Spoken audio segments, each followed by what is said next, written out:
Hello you took me by surprise. I was just contemplating nuts, big hairy nuts, coconuts, and how to make a wine from nuts, coconuts.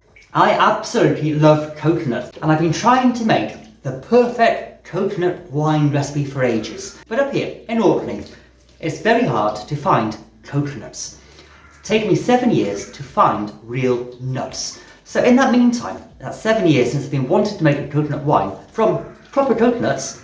Found one last week I did, brilliant, but only one, not enough to make a coconut wine from coconuts. I have implemented and improvised a recipe which I want to share with you. If you're interested, do you want to hear it? Do you want to see it? Shall I make it together? Now, coconut wine, or coconut juice, water, milk, coconut milk, juice, water, wine. Shall I make it? Now, awesome, come on then.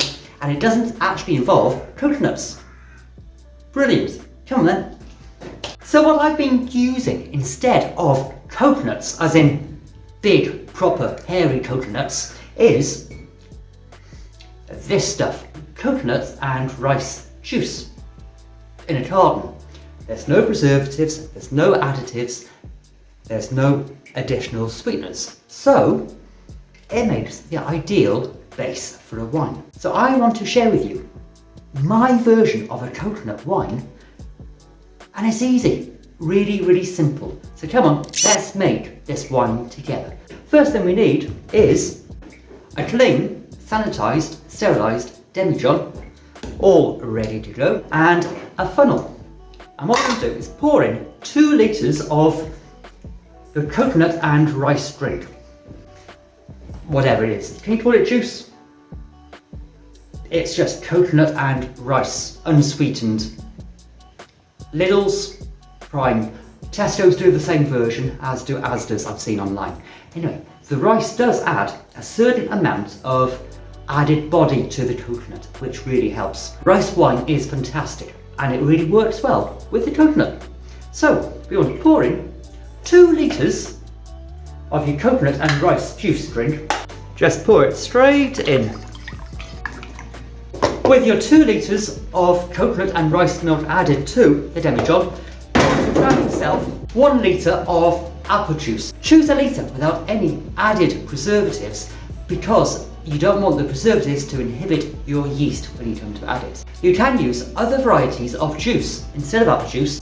I have tried with mango juice, tropical juice, orange juice, but I find that apple juice carries the best weight in the mouth and that overall mouthfeel in the glass when you come to drink it. You may want to try grape juice, that would work really well and make it more like a proper commercial wine. But I like apple juice. So open up your 1 litre of apple juice and add that to the demijohn. Now we want to be thinking about adding the sugar.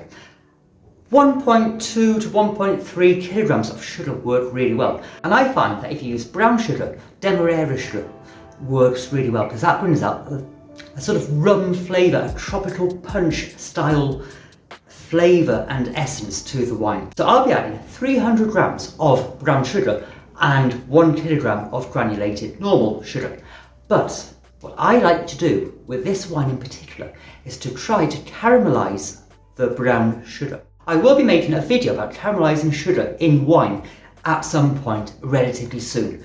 But I like to grab a saucepan, pour in your 300 grams of brown sugar into the saucepan and just add a splash of water.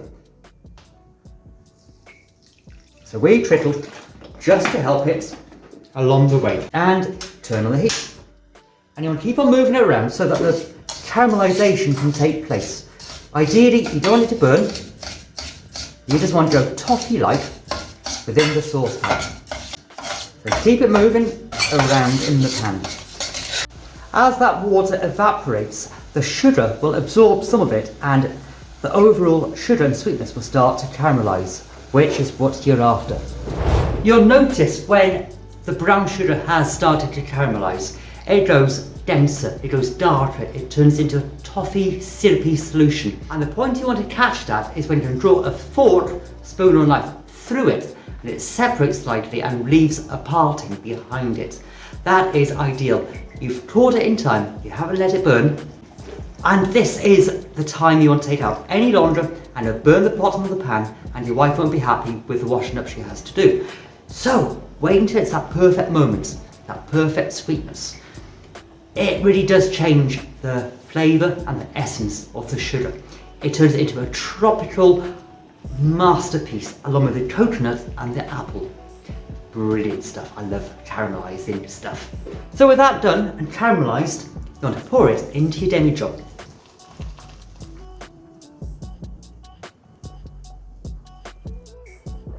You'll notice if you use apple juice with the rice and coconut milk, the acidity of the apples separates the two components, the rice from the coconut. That is fine.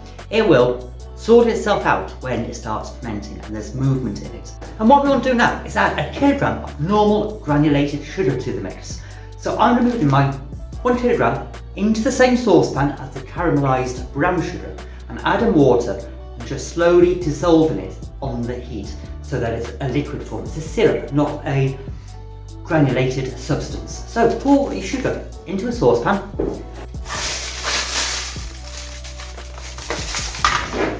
and add just enough water to let that dissolve in.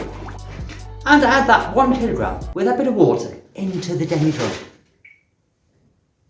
And add that 1 kilogram of sugar with a bit of water into the demi-job. Brilliant.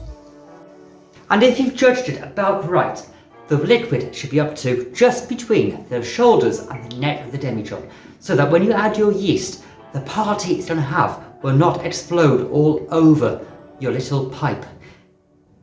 Airlock, that's the word. And for this coconut, rice, apple juice and caramelized sugar wine, I'm adding a high alcohol yeast with nutrients because I want to try and step feed it and push that alcohol content as high as I can, 15-18%. This is going to be a wonderful tipple for summer and also winter.